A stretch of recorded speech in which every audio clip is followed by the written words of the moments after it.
The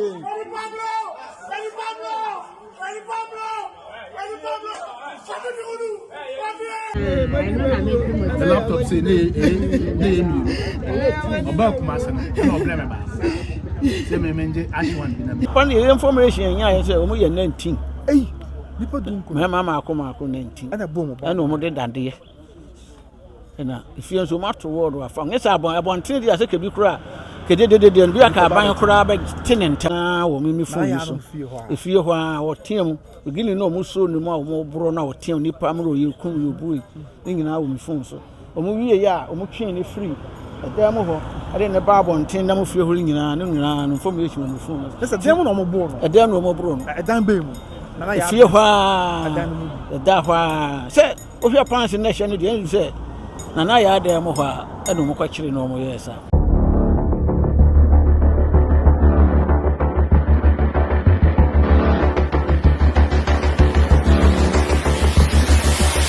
Abusuya me mai na ho akwa aba me gidi se twedi ampo nyankropo adum obi a ho ye abusuya afem pimienu ne adinu nan bosome enso ne mu enara wo sem kese pa esi wo Kumasi Tanoso ASANTEMAN mu asem wo esi yina ne sa brantie bi a ne friend se na ya wo bonyom o ye upcoming artist o bonyom kakra yesu se oba baba bi nchen e wo Kumasi Tanoso na bibinti eye allege say nipa bi ko pan kronfo e ma ye bo abrantie no akun ya e wo Kumasi Tanoso na busuya asem de beye deja e wo man Ghana mu e ma ne beye o man nyina asem panyimfo so mu ama sabiam no kase asem na kodi aposifo nsem ene abusuafo me cha abrantie na ya wo ye friend say wo bi na abusuafo be ba court e wo eye Akropon district court ha na ya ne woni aka iso mo nsa e wo abrantie ni wo bi no e ba be gina da kemu na court atna asem no so edi na busuya ya ba bedu ase na ya bayen saka eni bi emu oya emu areho o se bi abrantie ni wuye de ekoba yen se yese abrantie no nipa bi na kabo mu ana omo bu na na otiem na wo su ni ade na so omo ahu ni mobo ehwe so akuru na busuya eni bia ba abonten na ye kwakotie bia ba eni ye ne a ebra Willbee ayesu se abrantie ne maba wa kabo mu na omo bu no e wona na ya afie na ekos no otisa abrantie ne tiem awradie jimio nipa mro ye kumio ene nsem bebira a chese betie ne na busuya me kwa de me ho fo me ntimi nyame ho hwe o de me sre odofo ka me ho ne enkotie ebra na ya etiem prehwe moa prehwe ogifo there's wo hwe bonku be nifa na ogifo bia ni babia na nipa ebono a enya asem ko de yenko abusuya ye nyame hu ye mobo yenkoti kakra na ye ba ye beto ye boas na de aka bia busua ye de asom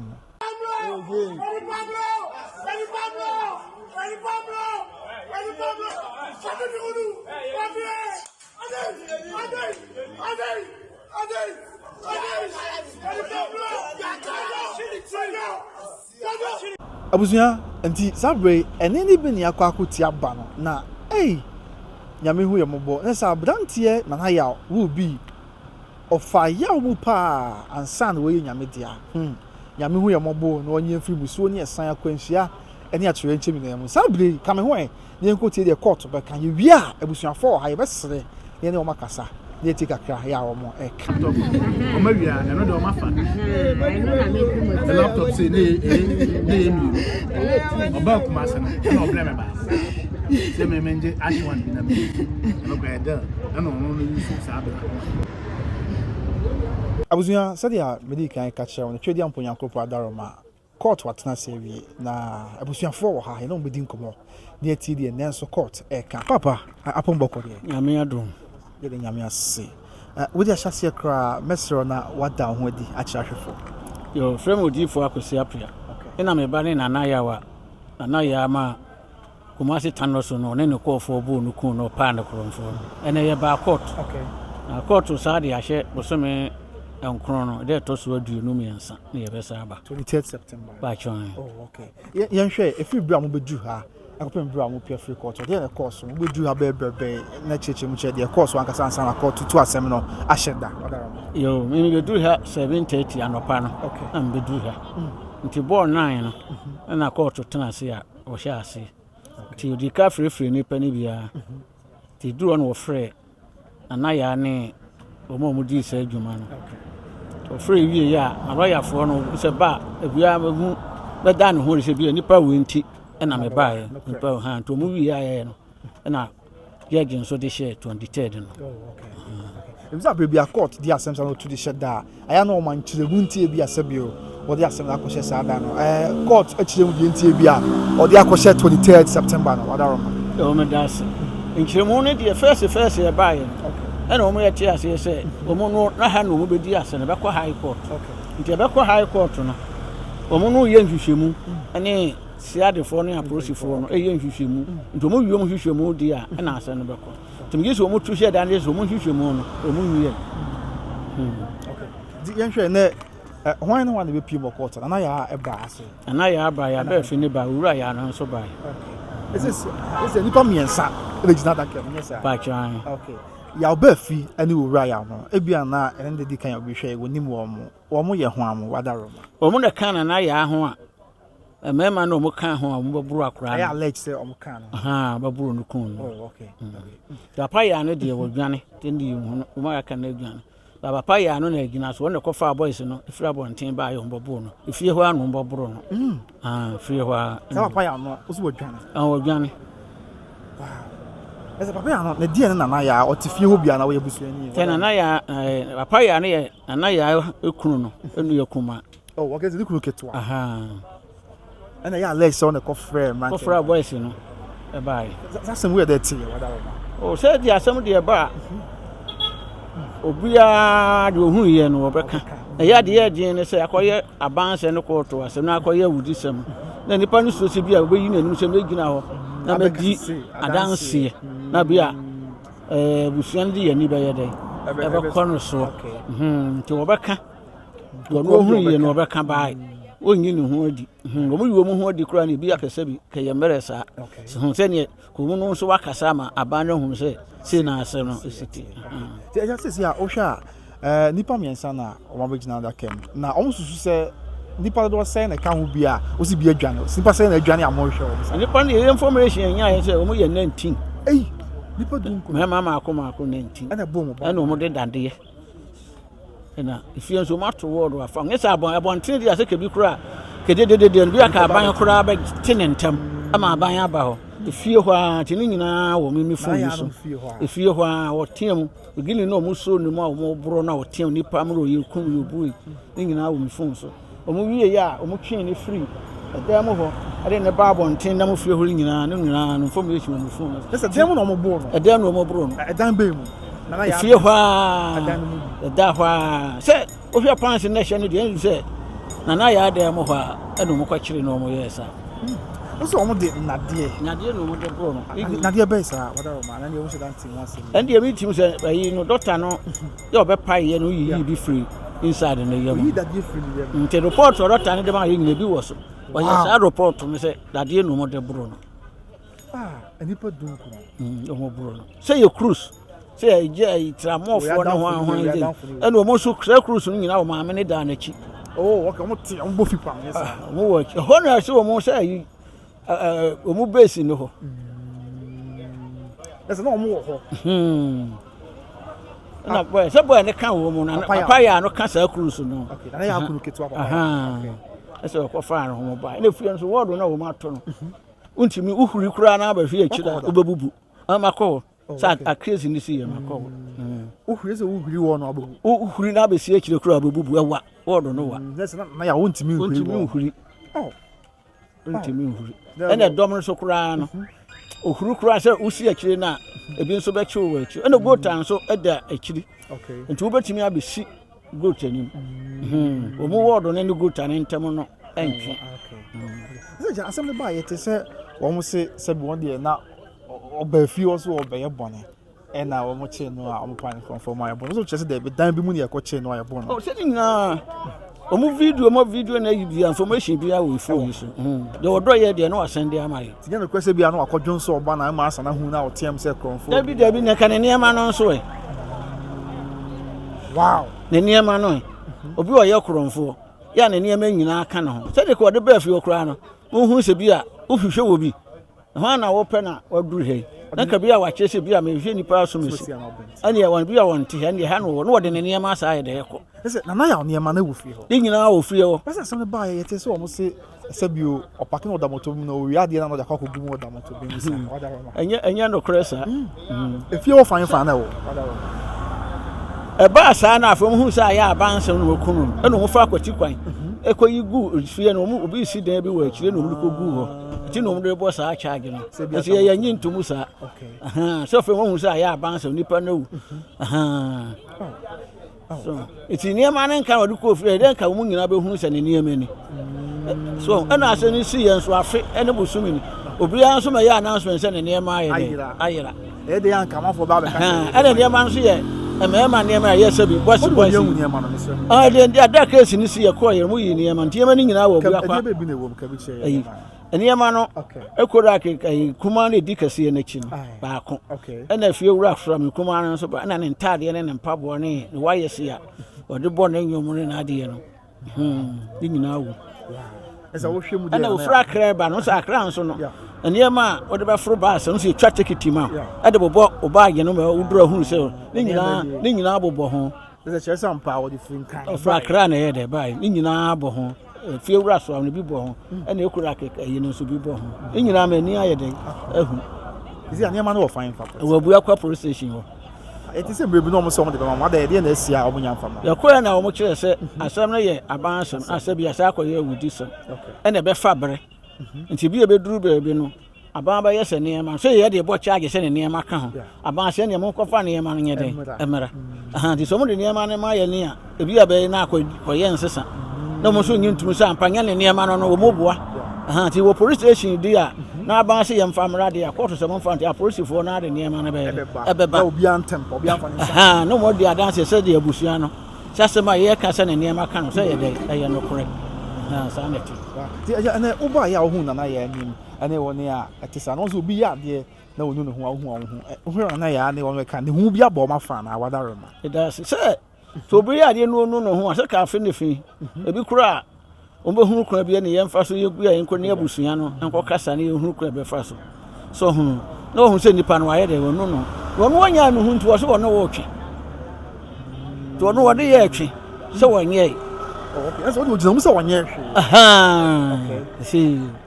so eno wonye so no se nipa so na buru no ko no ene fie wa so na se no sie mu information no bibia so wo ya te yensa ka sa information ni ade bibia no be kan me ate ase video bibia yi a o de meyi phone no tema mo so no mu a mo bu na ehede mu a mo bu na o tim o mo wie ya o mo de ne ba if you inside no mo twene for mo kura ni trim so no abonity no ya o mo twene for no nyina wo mi phone so wie a me yi a kira mo wo se de me kan me bo a ti dwato bia mai bisi no ye ntifi so mo si abo so mo wo yesika ti bia ohia ni nyo no na ono be pesika ye de ama wow abusuya nana ya papa en kasa na eja afi ene abusumi kakani ena mo ba no sebi owe nyame dia yesie ni yumse na obebre ko so papa no mo ni bre bompa dendende o yenu anu bi edin sekan ni ade ni abai afi achi ni mususu se munua mo de hye no ewu ya owe sebi ne saman ena ye bitu na mo bia na mo je ama twede amponyankopɔ me dase ne dia me wi ase mo no saman nkum nipa nyame ne kum nipa oh okay ti se obi ye bɔne ya nyame ne kotua ne soka ene wukum no enya sama nti di omu ka se ya kekere ne sama ne ade no bi ne wa me megidi ebi so ma kire sama se ya kekere no nti wontimi ni bɔne so obi si na na ye ne abusuafo no ensem omu kan de ma tam me me nyini oh ja se ne de no asem ye na hi no so hu no na wo ne ni kodi nkomo kro yi na hi a no betimi information be re eba si nyame na kum nipa sama nkum nipa te se de yesi aduru bra aban so ohwehwe mu sa ne yakopon so nya ntobo ase enti wo ni nda so no so hu de bia mfofuru mu wuru bi na ato ana asem bi na ato bi kura wo de wo bi kura se bia se wo mu dwane ya iduri afi no mu pie ba ikunya ba ko okọ so fo no se ne ho hyehye na wo mo na mpa ibo ma oba ya ikunya na kire nti woni na so ni yakopon so akire ni tumi se de wo ye no to wo na wura fi amede me ka wo de ho akatua ama se de wo kan de uzu se na ya abusuafo no omo ntena se omo so ye de omo bia se to betwa sunsum okay sunsum ne de se ni so ne de obaye onyankopɔn pa say akokum obi sɛ me nyame difo na waba sɛ makokum obi enti bompa ye kyire nyame na nyankopɔn fa nkyɛ me ebi nsi da saa nyame ye ke bɔ ne kyerɛ sɛ when kwafo ntini sɛ ɔde bɔ ne bɛkyɛ no tie wo fini ntini wɔse wɔno wɔde ne ho nyankopɔn so wɔde ne ho de wɔpɛ no wɔyɛ tie ni da ho bɔne no ɔmfa nkyɛ ɛna adeɛ nyankopɔn ka ho asɛm pa yi mogya kagu kɔso mogya pa deɛ da bia me ka ne ha sɛ mogya so oni mogya sebi na wo hwe ko hospital e de obi die ene ye de ma wo so so oni nsu a doctor fo wo nsu e be su a obenya nsu ba mogya de ehie kofu obi die e se mogya nya ade a e da fom ti nyankopon ron fo mogya nya dan eni agoro ko so nipa wa ho odin ene usunsum ade nam nyina ne mogya no ye wo wu mu no wow nya fam ra hwe so ku nipa ne dia o te se die nyankopon no obedi eso su se ye de ya wo mo a isusu om kum na ya na te sa om benya so ketua ina me na wo ka wow ketua mo sabe ka bia se obu wa so mo do so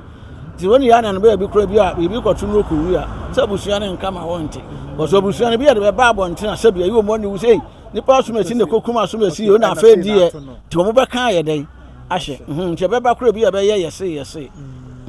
yet is who say Marantia no asabi su se omo eye mo de hye ne sa no ba ko ewi bra asem no amu metro man no ka ho no eye no kresa ye no kresa se wono akokum no ho no ton funsu wo ayi adum pampusa ne pampa so ha ba bia funsu fo no wo no nti omo di ni na awotwe na de nyina no e ko hu se ne ba na ne ye de abo ne metro man pa so opagya na no de na ye de afo no pagya mo ba ne bofo to no no ye metwa wo mu zabra wo tiam na wo man tie hu ne mo bonye za obi no de maame no kra de na ye me ya so maame o ye wo ba ta pa wa wo nyama nana na wo timi agina ho pa ma yatimi abu nipa ekunu wo fie ya wo tiam nipa mo obi magini yo maame ne ye man hyehye no so ya wo wi ya wo sa kwose sankosua ede so aya de na Tanoso dwomudi bodua ni nya e wo mi fun ye so ni dua wo bo na de nyina wo mi fun ye so so enum guase kakra kase udi duabo ese be kata so nti ni nyina ho aso twom nsa be kanti maame no wonye na adwen se obenya ahoto ene mogya na ahwie agu fie ho no ahyenso ye den e wo ho ye nyakopon ahye ho nso so obane mogya na ahwie agu timi abase ebi kura de wo hu obi be ko na akora bi be wura fie be chia ase aye den atem saa eja mogya gu fo mo no enya sempa pro oban esasa da so fie wonye sa misi nyame na ye adwuma me de me ba na ye se won de wawu to no de amadi na to be bi kura to no de no nyame na me su frɛ no no ye busua ye su frɛ no no na akura na etim nyame a wote ye no na etua wo mo so ka hi di so mo so ba chechire de a mo kwa chechire nyame to mo timi chechire nyankopɔn no de a mo timi afa ye hu de so mo timi chechire nyame de a mo timi fa ye hu ni da so mu wa asofo a sikadi asofo na sebi yaba no ya mu frefro ni nyina nyame na maka ho asem ya mu bɔ mpa ye de ma wo wo hwehwɛ di wo mu ye o ye ho osere so utu sika ma asofo so bɔ mpa ye so wo kum ni pe nyame mfa nkyɛw na musika na mo ge nyame no wo fa ho apuo na mo bɔ na mo de ya asɔre ni akopɔ no wo fa ho mfa no ho ha no so wo ye asofo na wo bɔ apuo sa eto mo wa asofo mo se ye di amamo ye yese no mo gi sika firi wo mo ni nyina nyame ada na di akere no mo ho ya mesere ti nyame aduma 23 September e dia na busu amo hwe ni mo na ye hwe ni mo an se eja ba na asem no woni nsem no obehwe na aja waka asem na ye den amaye se de be kontem nso amaye na mo so a sankirafo amo so mo de akira afe ene busumin so kwan ya ye de mo fa so ne ade nyina no ehunu bi yatibi radio so TV so enso nyankopon no enso ayi o se wo gina ho gina nyame anem ka onyamo aka nsem okɔ wi ase bia ka yente so hunu na ama mo ho aye de aye ndi nyame no bɛkɔ so aye de abɔ mo ho ba na nso munya kokoduro nyina se de mo ye no mo bɛyɛ de mo bɛyɛ na mo abɔ mo ye de emu to mo ne ye chi se kɔfo mo se aba no so bɛyɛ de ebe wi asɛm na mo so me sere yo so me damase da sinti sanete ya ide ni mo amane bo asom abusuya ye beto aso na de akabia ye de asom abusuya enti de course na ni abusuya fo atwe nkomwo a wo mo akire nsem ni mu nyina akire no twedi ampo nyankopon de obo soro ni asase ya adom no de ye nkwa kire ni a on the 23rd of September me chebo so me nkuno no mu ebobo so me ne da ye to so aduonu miensa ye be san ababiem na ye ne abusuafo afei efa ne nyina ba ye abeti de court be kan tiju a hwedi amponyankopon ye adom no de ye kwache ye be san ba de ye be koso bia ye de ebe so mo ntimi sra sa abusuantempa na wa subscribe to by Grace TV GH na wa share ama onu abi oti ba bi enso anya bi na nyame adom na dan ju a ye timi di mu ama na ye boni mu adisue na aba be so mo me din e de kwabona wusu kai se OB Trading Enterprise Opoku Buache Perfume House and Boutique wo Kumase South Central Junction and the Soyasne MID Jumedi ebro Opoku Buache Perfume House and Boutique se men kancho se abusuan na wiase ye we ho ade ba akwa se wo pia de nipa de kan hu wo ho atade e hyew afei ana wo fra chichi kwa na wo ba nipa ne hu wo na wo atade e hyew oben no a no ho mpabo e hyew afei no ho sabi